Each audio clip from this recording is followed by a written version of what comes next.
I'm back, and once again we are talking about BattleDrome. Now I know we get a little bit nervous when it comes to sequels. Will they be as good as the original? Well, after the last video, more people reached out. More strange things happened, and there's even some concern that legal action could be taken, maybe even against myself. So let's talk about who actually got money, the waves I may have caused by reporting publicly some of the excuses that BattleDrome were using, what's actually going on with the ownership of this event, and why not one more way that they were able to take money from athletes without delivering on a promise. So just to quickly recap, BattleDrome was a CrossFit licensed event held in Italy, in Milan last year. It had an advertised €20,000 prize purse, but now more than 6 months later, the podium athletes have not received their money. So I covered all of this in the last video together with a number of the reasons that were being given as to why that was happening. However, there have been some developments. For example, when I say none of the athletes have received any money, that's not entirely true. Because after that video, one of the podium athletes did reach out to me to let me know that they had received some prize money.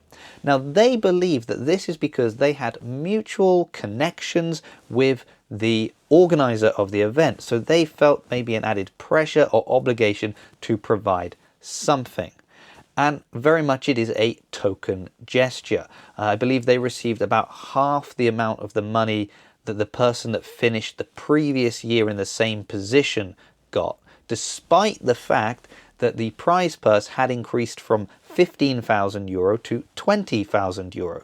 So they should have got more than the previous year, not a lot less. Now, I would also mention at this point that this athlete, they reached out to me. I didn't know anything about this. They had no obligation to do so. I also found out that they had told the other podium athletes as well. So we have no ill feeling towards this athlete. It's not their fault. But it is interesting that when there's that added pressure, well, they were able to find some money to pay an athlete, even if it was just a token gesture. Which is very strange when we also consider the fact that wasn't this event now under new ownership and going in a new direction? In fact, if we go to their Instagram account, we can see exactly what this new style of BattleDrome was going to look like. Oh wait, no we can't, because once again, as if by magic, their posts have disappeared.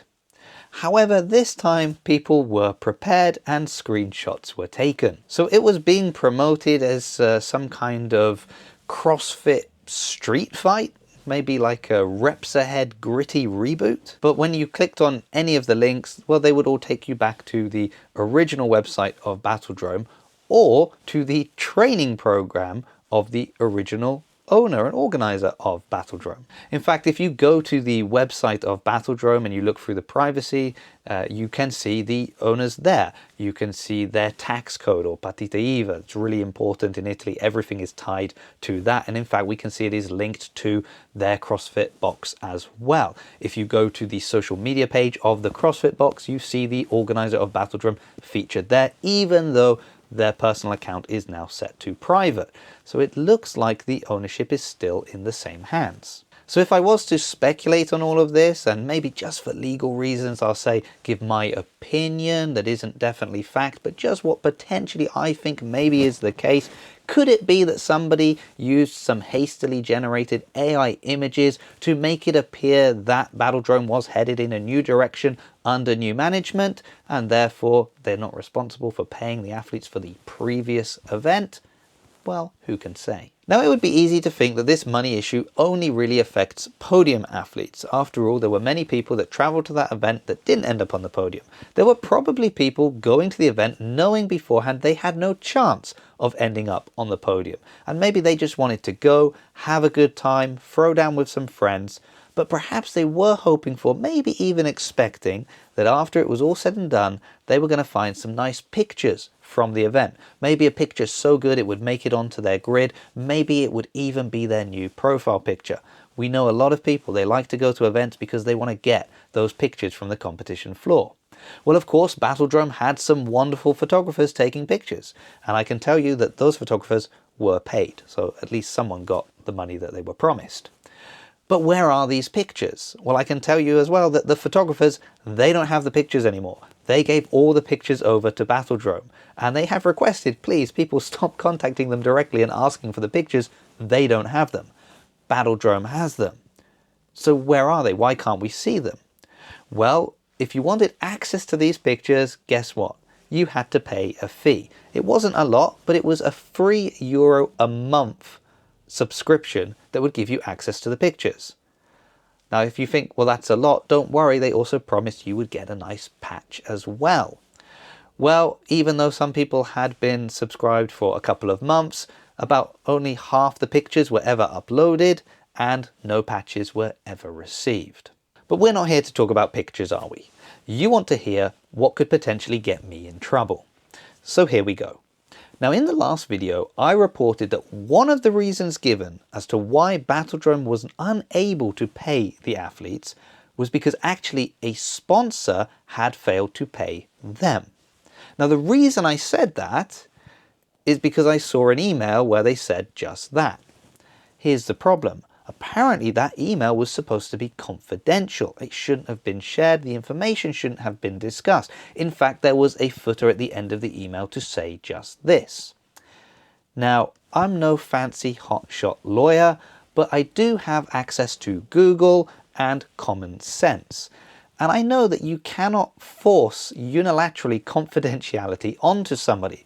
Just because that person opened an email did not mean they agreed to your confidentiality agreement. It is not the same as signing a contract or an NDA.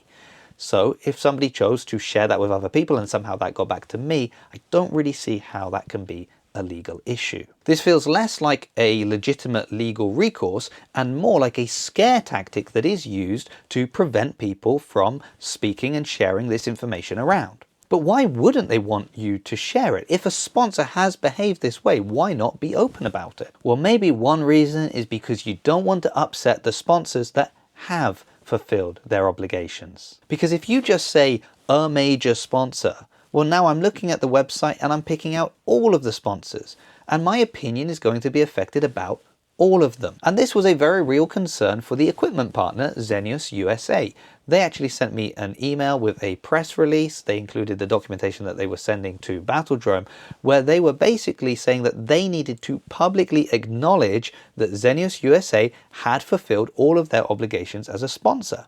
And the fact that people like Jason CF Media were reporting that they had said a sponsor had failed to do this could be damaging for their brand. And if BattleDrome don't respond to this, well, they might have to take the matter further. Now, of course, if they do decide to take this further and this starts to cause major problems for BattleDrome and they are looking to vent that frustration, well, they have also just put a nice target on my back. So should I even be talking about all of this?